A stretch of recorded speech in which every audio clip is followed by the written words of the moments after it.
Une semaine à tout livre, débouchant sur le prestigieux salon Livre dans la boucle, organisé par le Grand Besançon Métropole. 200 auteurs et plusieurs centaines d'animations excentrées du vendredi 19 au dimanche 21 septembre. Alors, si vous le voulez bien, poussons la porte du patio de l'estaminet numéro 235 et voyons tout cela en détail.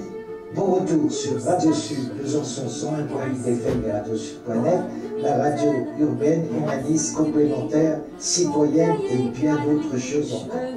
C'est la de mes joies quotidiennes.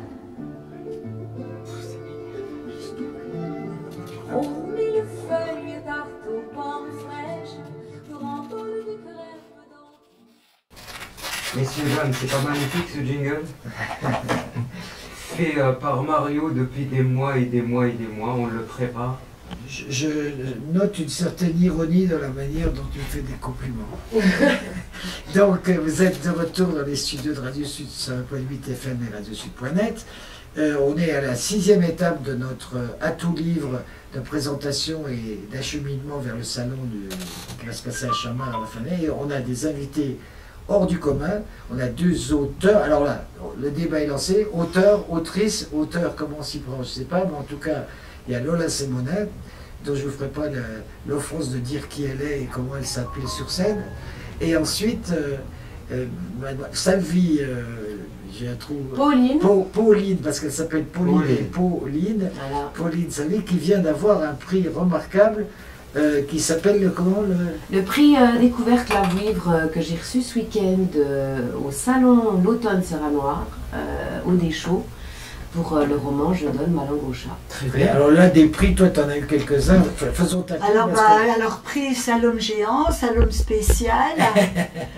Après, il y avait le prix en littérature, le prix Louis Pergaud, le prix André Besson, le prix Jules Renard, les Molières pour la Madeleine Proust. Voilà, j'accumule, mais c'est normal, parce que quand je faisais des concours de ski, j'étais très frustrée, parce que les filles, on passait après les poussins garçons. Donc il n'y avait plus de lot. Ah oui, Il n'y avait plus de coupe, il n'y avait plus de médailles, il n'y avait plus de lunettes de ski, il n'y avait plus de montres. Donc Alors, je suis très frustrée, donc je cours les prix. les gens comme moi qui ont perdu en finale des prix régulièrement sont jaloux. Ça te permet de dire quand tu rentres dans le studio, le prix quoi, je n'ai pas de prix. C'est bien ça, ton ironie habituelle. Donc on va peut-être commencer à faire... et les jeunes derrière le micro, vous vous concentrez ou quoi? C'est quoi cette histoire? Donc il est 12h13, et ben on va essayer de découvrir le monde, et on va commencer peut-être par Pauline, parce que tu te contentes pas, c'est pas ton premier roman, c'est C'est le deuxième, ouais. c'est le deuxième, Ouais, mais ouais. surtout là il y a un départ qui sort de rien, et surtout tu nous diras que tu es en train d'essayer de créer une maison d'édition. Donc tu peux te présenter, nous dire comment c'est né tout ça. Donc Pauline Salvi, byzantine, 43 ans, premier roman il y a 10 ans, une tentative, Mektoub, j'en ai parlé la dernière fois que je suis venue ici. Je me souviens très bien. Voilà, et donc là, un deuxième roman, je voulais faire du polar, donc roman policier, et puis, faut dire ce qui est, 2 ans de recherche d'éditeur, sans succès. Donc envie de le mettre finalement dans un tiroir, et une copine qui me dit bah, après tout non, t'es pas la seule dans ce cas-là, et si on montait une association, une structure pour permettre aux gens de se faire connaître, de se faire, après tout c'est le lecteur hein, qui peut être juge, et donc association qui marche, collectif d'auteurs, collégial, très démocratique, très militant, les coups des franges, parce qu'avoir la liberté de mouvement, la liberté d'entreprendre. Et Je donne ma langue au chat, la première publication, mais on a déjà un appel à projet pour, évidemment, nous recherchons nos prochaines pépites. Voilà pour la petite anecdote. Alors la question vicieuse, c'est que quand on n'a pas réussi à se faire éditer, et j'en fais partie de nombreuses fois, on finit par organiser un truc, on fait de l'autoproduction avec 4-5 copains et copines, on commence par publier le roman des copains et des copines, et comme le grand jaseur pourrait nous le dire demain, des fois de la démocratie et la qualité. Alors comment vous allez arbitrer tout ça? Alors nous, dans nos statuts, on a posé que toute décision concernant une personne, il n'a pas le droit de vote. C'est-à-dire que les projets pour les autres, moi j'ai pas le droit de voter en ce qui concerne est-ce qu'on fait un autre tirage, est-ce qu'on publie, je serai soumise à un comité de lecture pareil. Après l'idée, c'est toujours délicat. Est-ce qu'on est auteur parce qu'on s'auto-édite ou parce qu'on trouve des moyens de faire rencontrer son lectorat? J'avoue que moi, pour le premier, je me suis fait éditer par Edilibre, donc sans rien payer, mais c'est pas vraiment une maison d'édition, et on a honte, on se dit ah mais si j'ai pas été prise, c'est que je suis pas légitime, c'est que ça vaut pas un clou ce que je fais. Et puis les libraires te regardent de travers, les journalistes font pas de critiques. En fait, là c'est vrai que la question, le collectif, j'en fais partie, mais je suis pas la seule décisionnaire, donc il y a quand même, puis on a un comité de lecture, on a des nouveaux projets, l'idée ça soit pas du tout que ça soit une association qui serve qu'à vendre mes bouquins. Et puis après, j'ai envie de dire que la légitimité, enfin je ne me pose pas des questions jusque-là, c'est-à-dire que le livre, hein, j'en suis à 400, il y a eu 400 ventes, les retours sont plutôt positifs, si ça s'arrête là, et ben tant pis, tant mieux, je ne sais pas, mais en tout cas les gens le lisent, donc voilà, est-ce que je suis légitime ou pas, je ne me pose plus la question. Petite question de passer à Lola. La ligne éditoriale, elle ne peut pas se construire comme ça a priori, donc il y a des témoignages, il y a des fictions, il y a des textes de poésie. Comment vous allez vous débrouiller avec tout ça? Alors il y a une ligne éditoriale qui a été proposée, donc le fait de faire du polar, le fait de faire du roman social et le fait de faire de... Alors avec l'idée qu'il faut que tous les bouquins interrogent d'une manière ou d'une autre la société. C'est-à-dire qu'il faut qu'on ne fait pas du roman politique, mais il faut que ça remue un peu, il faut que ça questionne. Il y a ça. Et puis, il y a l'idée aussi de faire des only, objets littéraires non identifiés, tout ce que les gens n'arrivent pas à mettre dans des cases. Et puis que nous, on se dit, alors on a reçu des projets, un album CD, on a reçu des projets qui sont à l'étude aujourd'hui, mais la vie de Berthe de Joux dans le Moyen-Âge du Haut-Doubs. On reçoit un peu des choses complètement différentes. Et nous, ce qui va être important dans cette association, c'est les gens. Les gens, qu'est-ce qu'ils ont à raconter? Les gens, comment ils sont capables de s'engager, de s'investir? Et puis les valeurs qui sont portées. Voilà, c'est ça la ligne éditoriale. Alors Lola, les différents types de littérature, d'expression orale, d'expression écrite, toi on peut dire que tu as parcouru un petit peu tout ça. La scène, je ne vais pas faire l'injure de dire aux gens ce que tu as fait pendant des années. Je me rappelle d'ailleurs d'avoir été avec la mère de ma fille qui était enceinte à Marseille. Je t'ai vu et tous les copains marseillais disaient c'est formidable, il y a des gens qui ont un accent ridicule et qui étaient morts de rire grâce à toi. Donc je parle de ça, mais après l'écriture, alors l'écriture, et là on en arrive à la poésie et à l'humour. Avant de rentrer dans le détail, comment tu te débrouilles dans ta solitude avec tes mains, ton clavier et tout? Comment tu te concentres pour laisser de côté l'humour, pour laisser de côté la poésie? Comment tu te débrouilles avec toi-même quand tu es seule? Moi, déjà, je pense que depuis toute petite, j'adorais écrire, j'adorais jouer la comédie, inventer des histoires. Donc, tout ça m'a porté toute ma vie, quoi. Ce qui s'est passé, c'est que il faut quand même que je revienne à ce chemin, parce que ce qui s'est passé, c'est la rencontre avec Gérard Boule du Chaumont. Qui est ici, vous ne le voyez pas, mais voilà. il se terre dans un coin. Qui m'a entraînée au Conservatoire d'art dramatique. Et là, il y a quand même j'étais institutrice, il y a quand même un rêve d'enfant qui bouillonnait en moi, d'être sur scène, d'être connue, d'être entendue, et sans doute d'être lue, mais je n'osais pas encore penser à écrire. Voilà. Et écrire mes spectacles, ça a été déjà le début de l'écriture. Mais chaque fois que je jouais un spectacle, je voulais arrêter la Madeleine Proust. Et c'est parce que j'avais une nouvelle idée d'écriture que je m'y remettais, que je remettais en scène et qu'à nouveau, il fallait que j'aille sur scène jouer la Madeleine. De l'écriture comme de métastase. Oui, oui, c'est ça. Mais quand même, 5 fois de suite, je suis revenue, alors qu'en fait, au fond de moi, j'avais envie d'écrire des livres. Alors, je l'ai fait parallèlement, avec le Cri du Milan, qui avait eu le prix Louis Pergaud. Alors là, c'était chez Lattès, et j'ai eu la chance qu'il ait été réédité par Sequoia.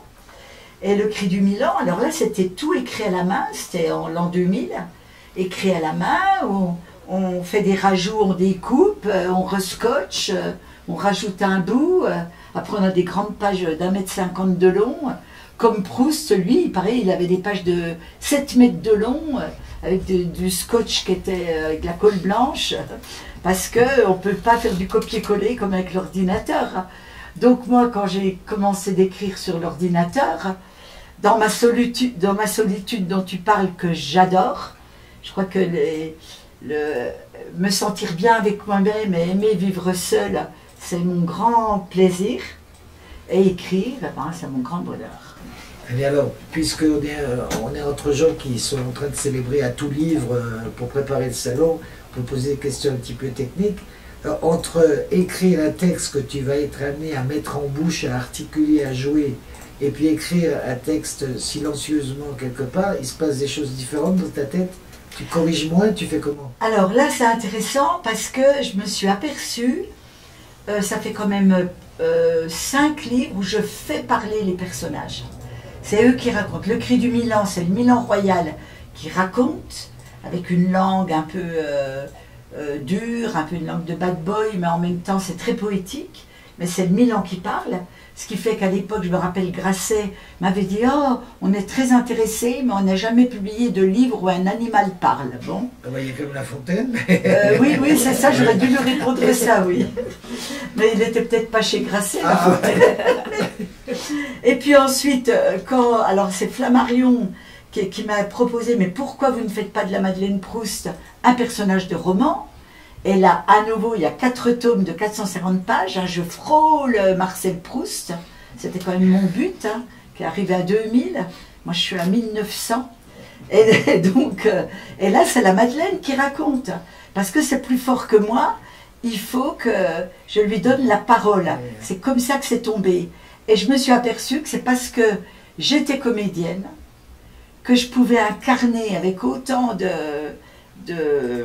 je sais pas, ou de subtilité, ou de vérité, un personnage à qui je donne la parole. Avant de passer à Pauline, il y a une question. Colombo, il a été prisonnier de son personnage.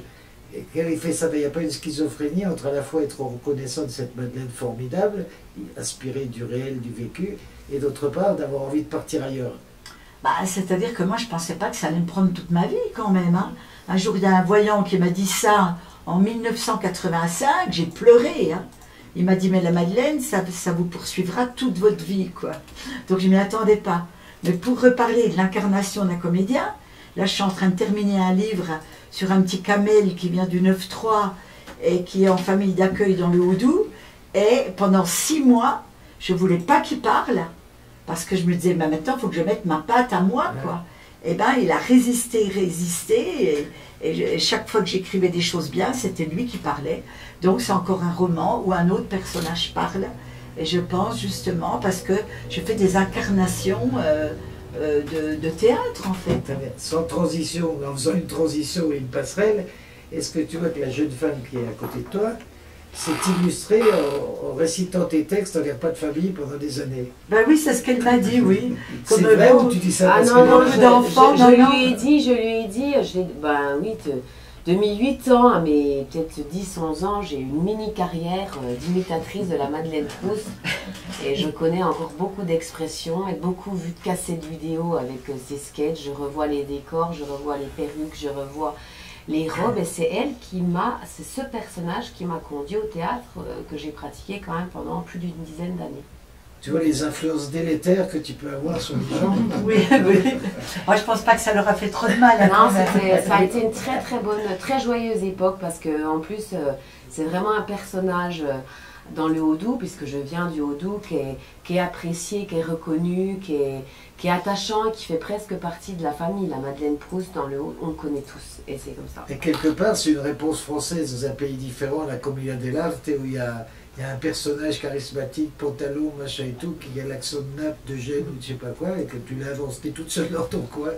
Je voulais dire, on va peut-être, il est 24, donc le temps avance, il faut parler quand même de ton livre. Alors, c'est un double plot. Il y a deux raconte, il y a les temps du 16e, du 17e en même temps maintenant, mais qu'est-ce que c'est que ce bazar? Alors, c'est une intrigue byzantine qui se passe à Besançon à 2 époques, 21e et 17e siècle. Donc au 21e, il y a une commissaire complètement novice, qui semble un peu bête, un peu gauche, qui arrive. Et les chats commencent à disparaître dans la ville et on les retrouve finalement crucifiés. Tout le monde s'en fout, mais elle voit tout de suite qu'il y a des ombres noires, qu'il y a des dangers qui menacent la ville de Besançon. Et en parallèle, eh ben, je raconte l'histoire d'un personnage qui est d'une femme, Madeleine Krantz, qui est une érudite du XVIIe siècle, et qui va évoluer, et qui va, comment la position de la femme au XVIIe, les combats qu'elle va devoir mener, les questions que ça va poser au niveau évidemment sorcellerie et misogynie, et évidemment il y a un meurtre qui va arriver à Besançon et toute l'intrigue se trouvera. Les mauvaises langues disent que tu es le nègre de Brigitte Rochelandais. Alors, c'est qui ces mauvaises langues? Je veux bien les rencontrer.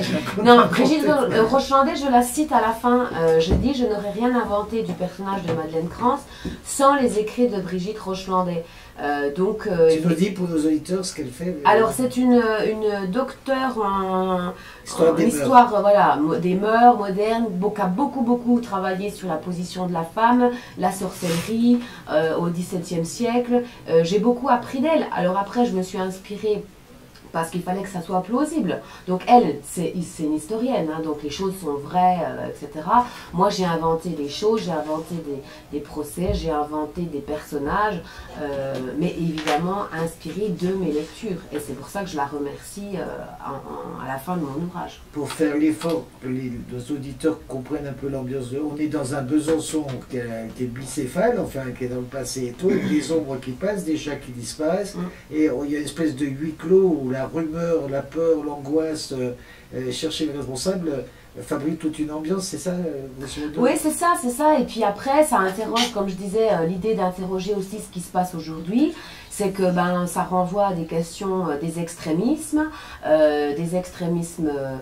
qui soient religieux, identitaires, le fait aujourd'hui du travail sur la notion du bouc émissaire, de la nouvelle image de la sorcellerie. Et il faut quand même savoir qu'il y a un personnage qui est la mère de Besançon dans ce roman. Et quand je l'ai inventé, et ça je l'assure, Madame Vigneault, maire de Besançon, n'était que candidate. C'est-à-dire j'avais vu sa tête sur les affiches, hein, on était en 2020. Et moi, ce qui m'intéressait, c'était de poser la question d'une femme à la tête d'une grosse ville, et en plus écolo. Et on sait à quel point ça exacerbe. Et j'avais quand même l'idée plutôt de Anne Hidalgo et de tout ce qu'elle peut dégager, renvoyer, les haines qu'elles peuvent cristalliser. Et finalement, j'ai écrit des choses et sur ce personnage, hein, je n'ai jamais rencontré Anne Vigneault. Hein. J'ai jamais lu, enfin bref. Et dernièrement, j'ai lu des choses dans la presse. À propos Moi, je pense qu'on a affaire à deux dangereuses sorcières qui évoluent dans les mondes parallèles. Parce qu'on a une, elle écrit des choses, puis elle influence les lectrices qui se prennent pour elle. Et là, toi, tu inventes une mère qui finit par faire exactement ce que tu as écrit. Voilà, il faut être inquiet, hein, peut-être. Et on va faire une petite pause. Il est 28, vous êtes à l'écoute de Radio Sud, et on va écouter un étrange son qu'on a découvert après des recherches phénoménales. Pour un tout livre, les 4 jours d'émission qui nous dirige vers le salon, on était en train d'échanger avec donc Lola Semonin, la Madeleine Proust, et avec Pauline Salvi, qui vient de sortir un bouquin et avoir un prix. Donc puisqu'on a laissé le temps à Pauline de nous expliquer ces chats écorchés et ce double plot étrange qui lui a valu l'intérêt et l'admiration de pas mal de monde, on va revenir vers le lac. Alors cette fois-ci, c'est quoi? C'est des dédicaces, c'est des poésies. Alors après cette musique qu'on vient d'écouter d'un Robert Wyatt qu'il faut découvrir. Très bien. C'est étrange. Moi, depuis que je dédicace, donc depuis très longtemps, quand les gens me racontent des choses, ou des fois c'est drôle, ou des fois c'est touchant, je note. Et vu que toute ma vie j'ai noté pour mes spectacles de la Madeleine, que je sois dans une fête, dans la rue, dans le train, dès qu'il y a quelque chose d'intéressant qui me tombe dans l'oreille, je note. Et d'ailleurs, si je n'avais pas noté, il n'y aurait pas eu toutes ces perles magnifiques qui sont dans la Madeleine Proust. Donc, pendant les dédicaces, les gens viennent vers moi. Alors, il y en a qui se confient. Hein, je connais absolument tout sur le cancer de la prostate, par exemple. Les gens se confient, me racontent des malheurs, ou alors font des réflexions qui sont très drôles, ou alors me rappellent des mots comtois que j'aurais pas dit, ou me font des compliments. Et donc, un jour, j'ai proposé à la Mandel de Sequoia, pourquoi pas en faire un livre, parce que quand j'en fais lire des extraits, j'en ai des pages et des pages et des pages. On salue Alain qui devait venir mais qui n'a pas pu et on lui fait une grosse bise. Voilà, l'éditeur des éditions Sequoia. Et donc, qui a réédité Le Cri du Milan, dont je parlais tout à l'heure. Et des brèves de la Madeleine aussi, d'ailleurs, il a édité. Et on a classé ça en thèmes. Alors, il y a les confidences, il y a les compliments. Alors, les compliments, c'est vous êtes la tour Eiffel de la Franche-Comté. Oui, ben, c'est peut-être vrai. Combien de gens te visitent par jour? Pardon? Combien de gens te visitent Ah ben, heureusement, pas tous les jours. Après, il y a il y a les ventes ratées aussi. Ah oui, les ventes ratées. Par exemple, quelqu'un qui me dit « Oh, le Cri du Milan, j'aime pas du tout. Hein. » Je fais « Ah bon eh bien, je ne l'ai pas lu aussi bien. Hein. » Voilà. Donc ça me fait rire, je note. Qu'est-ce que j'ai là encore de toutes ces réflexions bah voilà, j'ai pas le livre sous les yeux, il est bleu, il est beau, il est classé par thème et je n'ai plus d'exemple. Est-ce que je te vexe si je te dis finalement tu t'es inspiré de l'idée centrale des brèves de comptoir de Gouriot? Ah non, mais attends, les brèves de comptoir de Gouriot, ça faisait longtemps que j'en faisais, en prenant en chopant tout ce que je pouvais attraper pour la Madeleine Proust. Hein. Sauf qu'il les a publiés avant moi, c'est vrai. Oh, il veut nous faire un procès de Mais les brèves de la Madeleine, déjà, que les gens avaient beaucoup aimé, puisque ça se grignote. Hein. On en lit, il paraît que je sauve des repas. On m'a dit une fois, oh, vous nous sauvez des repas quand ça tourne mal ou trop politique, on sort les brèves et on lit des brèves de la Madeleine quand on voit ce qu'on voit, quand on sait ce qu'on sait. Avant de penser ce qu'on pense et de ne rien dire. Pardon? Tu vas être remboursé par la Sécu. Il faudrait. Non, Oui, j'ai une question plus sérieuse, disons. On ne peut pas dire que tu es une amuseuse, tu es une poétesse, tu es une Molière quelque part. Mais... Ah, c'est à mettre dans mon livre, ça. Vous êtes la Molière de Franche-Comté. On m'a déjà dit la Pagnole, la Pergaud. La Molière du 25 rue Béchemont. Ah, ça réduit. Plus sérieusement, comment dire, alors amuseur, avec tout ce que ça veut dire, comique, humoriste et tout ça, il y a des fois un piège, c'est qu'à force que les gens attendent de toi de les rendre heureux, de rire, de je sais pas quoi, tu as tout un côté de tristesse, de drame, de poésie, de machin que tu étouffes. Est-ce qu'il n'y a pas tout un côté, en arrivant à des brèves, à continuer de faire rire les gens et à donner ce qu'ils attendent, il n'y a pas un côté qui s'étiole et que tu n'arrives pas, tu n'as pas un manque quelque part de surprendre tout le monde avec quelque chose de complètement différent? Non, parce que dans mes romans, par exemple, c'est un peu comme dans la vie, quoi. J'essaie toujours d'amener de l'émotion et puis d'amener du rire et puis de faire... Moi, je bascule moi-même en écrivant comme ça de cette émotion à ce rire et le public aussi. J'ai publié Aurore et Samir, qui est une histoire d'amour de deux enfants de 10 ans, un petit môme de Planoise qui est super fort en skate, une petite bourge de centre-ville. Et c'est pas drôle et les gens l'aiment beaucoup parce que maintenant, comme ils aiment mon écriture, ils viennent vers moi me demander ce que j'ai de nouveau. Et moi, ça me dérange pas du tout si je dois écrire un livre triste, d'écrire un livre triste. Ça, c'est bref de dédicace, si tu veux, je les avais sous le coude depuis longtemps. Et voilà, c'était un peu l'occasion de les sortir maintenant parce que j'en avais au moins 500 pages. Voilà. Mais le livre de Kamel, par exemple, que je suis en train d'écrire, l'Odyssée de Kamel, va emmener le lecteur à la fois dans de l'émotion, dans de la tristesse, dans de la rage. Et puis, il y a toujours des points d'humour, mais ça, c'est pas parce que j'écris la Madeleine, c'est parce que dans la vie, c'est comme ça. On passe souvent du rire aux larmes, des larmes au rire. Et la manière dont les phrases sortent, alors c'est très technique, mais moi, évidemment, j'écris, ça m'intéresse. Lorsque tu les écris pour être dites au public, ou pour être, et puis lorsque c'est ces trucs plus graves, est-ce que c'est sujet, verbe, complément, punch, ou est-ce qu'il y a des phrases plus longues? Comment tu t'aménages les deux genres? Je sais que c'est très difficile de dire comment ce genre de secret, mais... Quand j'écris pour la Madeleine, c'est marrant parce que j'entends le public en même temps. Je sais que ça marche, et donc je cherche des ruptures, et je cherche, pareil aussi, à emmener aussi dans l'émotion, parce que c'est pas que des punchlines. Voilà. Et puis quand j'écris de la littérature, déjà moi il faut que je trouve souvent la première phrase pour, comme la fondation d'une maison. Et je me rappelle le cri du Milan, c'était le ciel est raide comme du béton. Voilà, j'installais tout de suite une espèce d'ambiance avec la Madeleine, c'est pareil, je suis née au printemps, les pieds devant. Voilà, et après, tu vois, j'ai un ton qui arrive. Alors après, c'est pas une histoire de sujet vers compliment, c'est une histoire de rythme, c'est une histoire de musique, c'est une histoire d'énergie. Et des fois, j'aime m'amuser à faire une phrase qui va être très très longue, parce que tout d'un coup, il faut emmener le lecteur dans un long chemin. Très bien, il est 12h38. Pauline, ton écriture, tu es prof, tu es enseignante par ailleurs?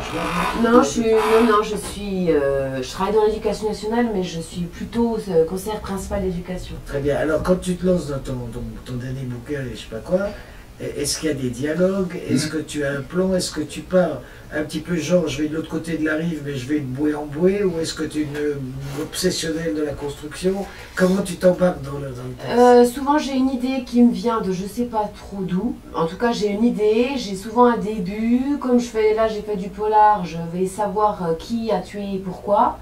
Et moi, je viens du théâtre, donc le dialogue est très très important dans mon écriture.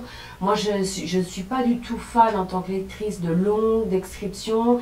C'est important qu'en quelques phrases, on puisse avoir le décor, une ambiance. Et ce que disait Lola là sur ces phrases comme ça, un peu qui posent les choses. Moi, par exemple, le prochain, là, j'ai commencé ma première phrase, c'était la pluie tombait comme dans un livre de Peter May à l'horizontale. Et c'est pareil, c'est des phrases comme ça qui viennent, qui posent voilà, un socle, effectivement. Et puis après, moi, c'est un travail, c'est compliqué, parce que comme j'ai un boulot à côté, écrire, compliqué, mais je me fixe des périodes. Au début, c'est laborieux, je trouve, l'écriture. Hein. Et puis, une fois qu'on est lancé, eh ben, on déroule quelque chose, et il y a quand même toujours un petit peu de magie qui s'opère. Il y a un écrivain relativement connu qui s'appelle Henry Miller, qui a écrit une phrase qui me plaît bien, il a dit « Écrire, c'est au mieux une sale affaire ». Voilà, oui. Parce qu'on croit qu'on s'amuse, mais je ne sais pas si vous êtes d'accord, il y a des moments où on se demande si on ne devrait pas plutôt vivre avec les gens autour de nous, plutôt que d'inventer des histoires que personne ne va apprécier.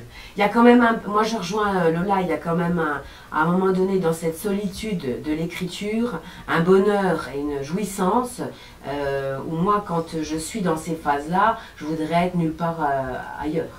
C'est marrant parce que quand on écrit, si on regarde quelqu'un qui écrit, on a l'impression qu'il est isolé du monde, alors que je trouve qu'on est incroyablement relié au monde. Branché à mille choses. Ouais. Et on n'est pas seul en fait, on n'est pas encore seul.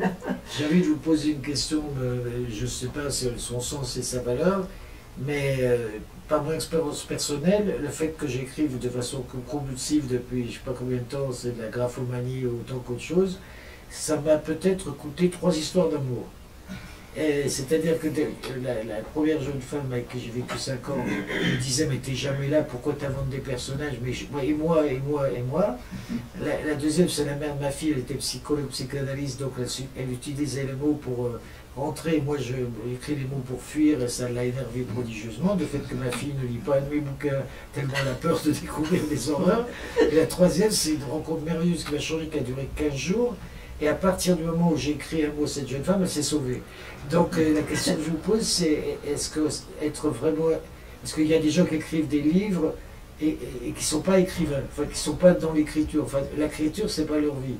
Est-ce que quelque part vous éprouvez des fois une espèce de désarroi des gens autour de vous, même si vous avez du succès comme c'est le cas pour Lola?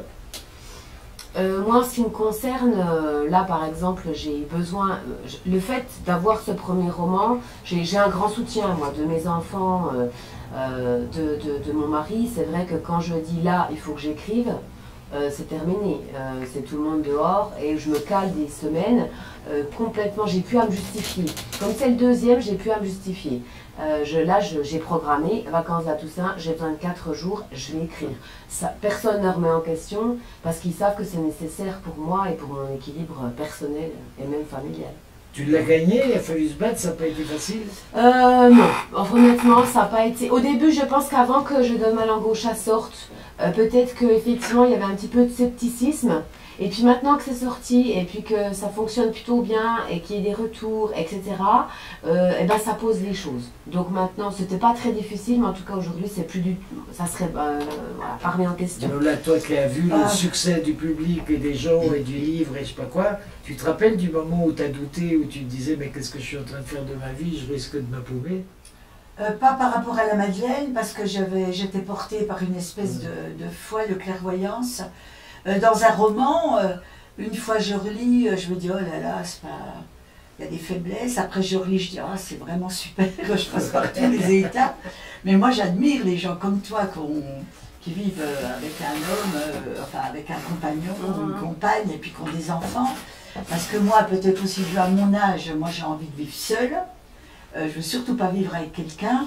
Donc tout le temps est à moi, quoi. Je gère tout le temps que je veux. Si je veux travailler 16 heures par jour, je bosse 16 heures par jour. Si je ne veux pas bosser, je ne bosse pas. Donc c'est pour moi, c'est ce que j'attendais. Hein. C'est pour ça aussi que j'ai arrêté la Madeleine. Hein. Pour avoir vraiment du temps, j'ai arrêté les tournées. J'ai fait mes adieux donc en 2018 pour n'être consacrée qu'à ça. Très bien, alors je t'interromps, j'ai honte de le faire, mais il y a les jeunes qui piaffent, qui font des grands gestes, qui ont envie de poser des questions de jeunes. Très bien Mario, merci. Bienvenue à Lola et Pauline. Déjà, c'est la deuxième fois que Pauline revient après son livre Mektoub. J'ai quelques questions. Si vous voulez répondre, si vous voulez critiquer les questions, mais par contre vous devrez répondre. Hein. Déjà, je commence avec Pauline. Qu'est-ce que l'écriture représente pour vous? Moi, j'ai toujours eu besoin, c'est l'espace créatif. Moi, j'ai fait du théâtre, comme je disais, depuis toute petite. Je fais de la musique. Moi, j'ai besoin dans ma vie d'un espace de création. En fait, c'est quelque chose qui est non négociable dans ma vie. Donc aujourd'hui, ça se traduit par l'écriture, mais c'est un de mes piliers. Voilà, il faut gérer les gosses, le boulot, le mari, le truc, mais l'écriture, c'est non négociable. J'ai besoin de ça pour me sentir épanouie et libre. Très bien. Lola, écrire, c'est pour vous une liberté ou une résistance? Ah, c'est une liberté et en même temps, c'est une joie, beaucoup. Et c'est comment dire, c'est assouvir aussi un espèce d'appétit que j'ai de vouloir apprendre, de vouloir connaître. Donc c'est aussi m'immerger, par exemple dans une époque, comme l'époque 39-45 pour la tétralogie de la Madeleine Proust, Une vie, ou Les oiseaux, ou La Camelle, ce monde de la banlieue, voilà, c'est une immersion, donc c'est une recherche, un apprentissage aussi. Très bien. Prochaine question, ça sera pour Lola et Pauline. Est-ce que vos expériences personnelles influencent vos livres? Énormément. Alors, le premier surtout, j'en avais parlé, donc Mektoub, ça se passe au Maroc, donc c'est inspiré de mes voyages marocains au Maroc. Alors là, pour celui-là, Je donne ma langue au chat, j'avais dit c'est complètement une fiction. Et en fait, dans tous les personnages, il y a de moi. Dans tout, ça parle de la ville, c'est mes souvenirs. Donc finalement, voilà, même si c'est pas une influence directe, je ne raconte pas ma vie, il n'y a rien d'autobiographique dans Je donne ma langue au chat, mais il y a un petit peu de moi partout. Très bien. Voilà. Moi c'est pareil, c'est-à-dire que en me relisant, je me rends compte à quel point c'est imprégné de ce que je ressens. Par exemple pour la Madeleine Proust, il fallait que j'imagine ses premières fois. Donc les sensations qu'on a dans nos premières fois d'enfant, première fois où on nous trahit, première fois où on ment, première fois... Je veux dire, c'est les mêmes sensations, que ce soit des personnages fictifs, mais ça se relie à nos sensations, à nous en tant qu'auteurs. Très bien. Donc oui, c'est imbibé de nous. Super. Avec vous, Lola, est-ce que pensez-vous que la littérature peut changer les mentalités? Moi j'espère, j'y crois. On m'a déjà dit que des gens m'ont dit « vos livres m'ont sauvé », pardon, lors d'une maladie ou prise de conscience. J'espère. Là, le petit Kamel qui va arriver à Morteau, dans une ville que j'apprends à regarder avec ses yeux. j'espère que ça ouvrira des portes. Moi, j'y crois beaucoup. Très bien. Pauline, être femme écrivaine, est-ce une difficulté supplémentaire? Je sais pas, je me pose pas tellement la question. J'ai envie de dire, dans mon parcours et là, dans mes personnages, j'ai envie de dire qu'être une femme, oui, c'est des fois compliqué. On n'a pas du tout le même perception des choses quand on est une femme. Quand une femme donne son avis, on dit qu'elle est hystérique ou qu'elle parle trop fort. Et quand c'est un homme, on dit qu'il sait défendre sa place. Ah ben voilà, il y a Mario qui fait « je donne aux autres Je viens de recevoir un message de Gallimard qui m'a dit de déchirer le contrat avec mon petit éditeur pour... Non, c'est pas vrai. Donc voilà, je peux plus dire qu'aujourd'hui c'est une difficulté au quotidien, mais je dirais quand même que moi j'aime bien, enfin en tout cas dans mon dernier roman, j'interroge beaucoup la place de la femme et ce qu'elle doit faire en plus pour qu'on l'écoute et qu'elle prenne sa place. Merci. Je conteste ton mot, la femme. Excusez-moi, Les femmes, les on parle femmes. des femmes, C'est Mario, le débat excusez-moi. commence. C'est très important. Là, c'est la parole aux femmes. Voilà. Lola, Je préfère dire aux êtres humains de sexe féminin. non, c'est la femme qui parle. Alors, c'est pour Lola cette fois. Selon vous, quelle est la place des femmes dans la littérature aujourd'hui? Ah ben, elle prend de plus en plus de place, hein. Et au moins, elle est reconnue. Parce que moi, je lisais Anaïs Nin, Simone de Beauvoir, quand j'avais 20 ans, dans ces femmes qui écrivaient dans un monde de littérature qui était rempli d'auteurs hommes. Donc là, je pense que les femmes prennent vraiment leur place. On le voit dans les salons du livre. Voilà. Je pense que ce qui a changé, c'est, enfin il me semble, hein, quand j'ai publié Le Cri du Milan chez Lattès, il y avait un comportement des hommes éditeurs qui était encore un peu macho, quoi. Voire salace. Et peut-être que ça a changé aujourd'hui. J'étais dans un salon ce week-end, on était plus de femmes que d'hommes. Très bien. D'ailleurs, heureusement qu'il y a les femmes pour lire les romans, les fictions, parce que c'est du 80%, les mecs qui lisent pas les... Ouais, je suis étonnée, moi, du nombre d'hommes. Les couples viennent et je dis qui va le lire en premier, et souvent Ah l'homme oui, dit c'est- moi. Mais ils sont en retraite ceux-là. Ouais. Non, Mais mais en bon, général, les femmes, ils aiment bien écouter. Donc moi, je lis le livre et je le raconte à ma copine. Très bien. Et la copine qui d'ailleurs, dont on n'a pas Ah, entendu ouais. son voix. Une moue. Lina, alors, tu te précipites pour aussi poser lire, une les question, ça fait partie de notre Tu veux contrat. Je continue.